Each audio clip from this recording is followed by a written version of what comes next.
Adelaide test यानी भारत का दूसरा टेस्ट मैच जो ऑस्ट्रेलिया से होगा। पहला टेस्ट मैच पर्थ में हुआ, जो भारत ने शानदार तरीके से 295 रन से ऑस्ट्रेलिया को हराया वो अलग बात है। उनका अहंकार भी तोड़ा और घमंड को भी चकनाचूर कर दिया। दूसरा टेस्ट एडिलेड में होगा, निश्चित तौर पे भारत जीतेगा। भारत का मोरल भी बढ़ा हुआ है, भारत की टीम तय हो गया है कि उनसे बेहतर टीम है। इतनी लंबी हार देने का मतलब यही है कि भारत की टीम उनसे कम से कम 5 गुना ज़्यादा मजबूत टीम है। उससे पहले अभ्यास मैच की तैयारी हो रही थी, जो प्रधानमंत्री एकादश के खिलाफ दिन रात्रि मैच से होना था। रोहित शर्मा की भी प्रैक्टिस हो जाती और लोगों की भी प्रैक्टिस हो रही थी, लेकिन किसी कारणवश भारत और प्रधानमंत्री एकादश का मैच नहीं हो सका और पहला दिन बारिश भी उतरी। बारिश की वजह से मैच भेंट चढ़ गया। भारत और ऑस्ट्रेलिया प्रधानमंत्री एकादश के बीच दो दिवसीय दिन रात्रि अभ्यास क्रिकेट मैच के पहले दिन का खेल शनिवार को यहाँ भारी बारिश के कारण संभव नहीं हो पाया, जिससे भारतीय कप्तान रोहित शर्मा और शुभमन गिल ऑस्ट्रेलिया के खिलाफ एडिलेड में होने वाले दूसरे टेस्ट मैच से पहले गुलाबी गेंद खेलने से चूक गए। क्योंकि बहुत ही कम खिलाड़ी हैं जिन्होंने गुलाबी गेंद खेली है, उसमें एक ही खिलाड़ी हैं विराट कोहली, जिन्होंने गुलाबी गेंद खेली भी और अच्छा भी खेला है, बाकी लोग नहीं खेले। इसीलिए भारत को गुलाबी गेंद से खेलने का यहाँ प्रैक्टिस करना थी, लेकिन मैच नहीं हो पाया। मैच अच्छा रहा, दोनों टीमें रविवार को 50-50 ओवर मैच खेलेंगी।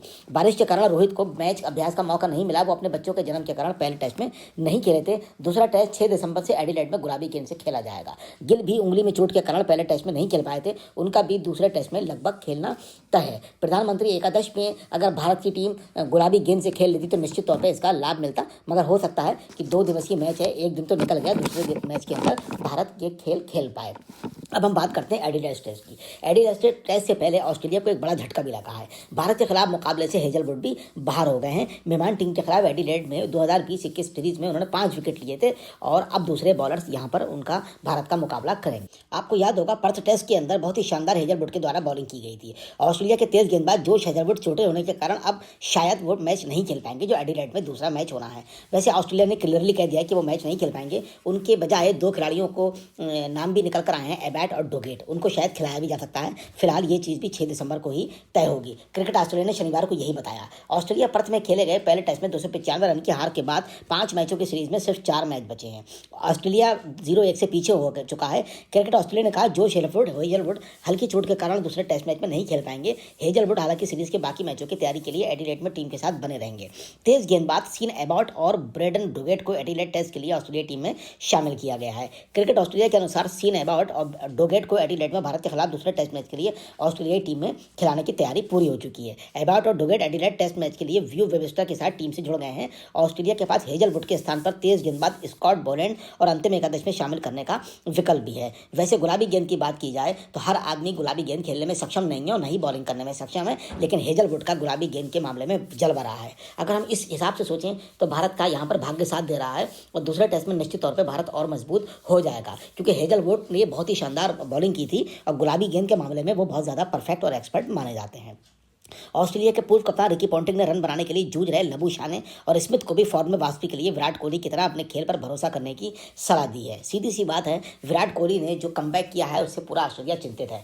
मैंने कल एक वीडियो बनाई थी जिसमें बताया था ऑस्ट्रेलिया के महान कप्तान एलन बॉर्डर, जिनके नाम पर ट्रॉफी हो रही है, उन्होंने बहुत ज़्यादा नाराजगी व्यक्त की। उन्होंने कहा कि कैसे भारतीय बल्लेबाज कोहली को ऑस्ट्रेलिया की टीम ने शतक बनाने दिया। उनका सीधा सीधा मानना है कि कोहली ने वो शतक नहीं बनाया, बल्कि ये शतक ऑस्ट्रेलिया के बॉलर ऑस्ट्रेलिया के खिलाड़ियों ने बनवाया। इस बात पर उन्होंने बड़ी नाराजगी जाहिर की और ये भी कहा कि ऑस्ट्रेलिया ने ही कोहली को शतक का रास्ता दिखाया और शतक उनसे बनवाया। बॉर्डर ने तो यहाँ तक कह दिया कि ऑस्ट्रेलिया के पूर्व कप्तान बॉर्डर ने पर्थ में पहले टेस्ट के दौरान विराट कोहली के बल्ले पर अंकुश लगाने में उनकी टीम की असमर्थता पर निराशा व्यक्त की है। ये बॉर्डर का स्टेटमेंट था। इससे मेजबान को 5 मैचों की सीरीज गंवाना पड़ सकती है। बॉर्डर इस बात से निराश हैं कि ये पहला जो मैच हारे हैं, कहीं 5 मैचों की सीरीज न गंवाना पड़ जाए। बॉर्डर ने कहा जिस तरह से उन्होंने कोहली को पर्थ में शतक बनाने दिया, मैं बहुत निराश हूँ। इसका सीधा सीधा इन्होंने श्रेय अपने बॉलर्स को दिया और हम नहीं चाहते कि पूरी सीरीज में कोहली आत्मविश्वास में लौट आए, और आत्मविश्वास में कोहली के लौटने का मतलब है कि 5 टेस्ट मैच भारत का जीतना तय हो जाएगा। बॉर्डर महान ने इस बारे में चिंता व्यक्त की है। मैं हेजलवुड के बारे में बता रहा था कि गुलाबी गेंद खेलने के मामले में बॉलिंग करने में हेजलवुड का रिकॉर्ड बहुत शानदार है। हेजलवुड का गुलाबी गेंद से होने वाले टेस्ट में अच्छा रिकॉर्ड है। इस 33 वर्षीय तेज गेंदबाज ने भारत के खिलाफ 2020-21 की सीरीज के दौरान एडिलेड के दिन रात्रि टेस्ट मैच में 8 रन देकर 5 विकेट ले लिए थे। भारतीय टीम तक 36 रन पर आउट हो गई थी। ये पहला अवसर होगा जब हेजलवुड भारत के खिलाफ घरेलू टेस्ट में नहीं खेल पाएंगे। एबॉट और डोगेट को हाल में शेफील्ड मैचों में अच्छे प्रदर्शन का इनाम मिला है। एबॉट ने अपने आखिरी शील्ड मैच में तस्मानिया के खिलाफ 4 विकेट लिए थे, जबकि डोगेट ने पश्चिम ऑस्ट्रेलिया के खिलाफ 5 विकेट लिए थे।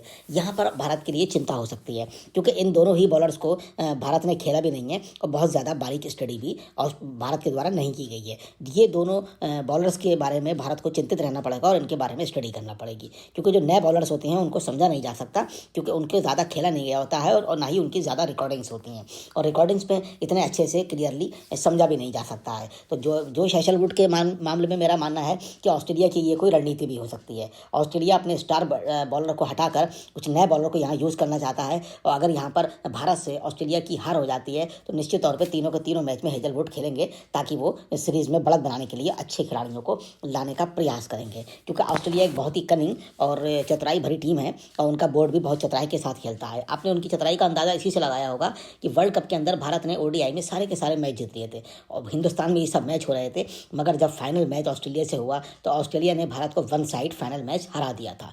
हराने की वजह साफ साफ नज़र आई थी, वो उसमें चतुराई थी।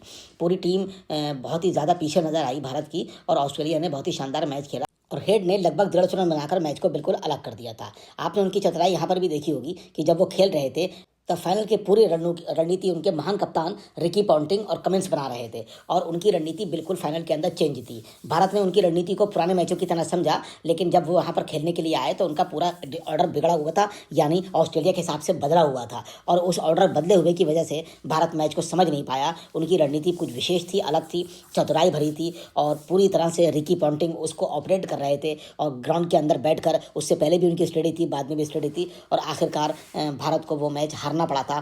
तो हमें यहाँ पर उनसे शिकायत भी थी कि भारत अपने धुरंधर खिलाड़ी सचिन तेंदुलकर या MS धोनी या कोई भी स्टार प्लेयर जो बहुत ही जिन्होंने देश के अंदर नाम किया, अच्छा क्रिकेट खेला, जिसमें सौरभ गांगुली भी हैं, उनको यहाँ पर क्यों इस्तेमाल नहीं करते हैं। BCCI उनको आदर सत्कार के साथ क्यों नहीं लाता है, ताकि वो भी इन बड़ी बड़ी मैचों के अंदर अपनी भूमिका निभाएं और राय मशवरा दें, जिससे भारत मजबूत हो।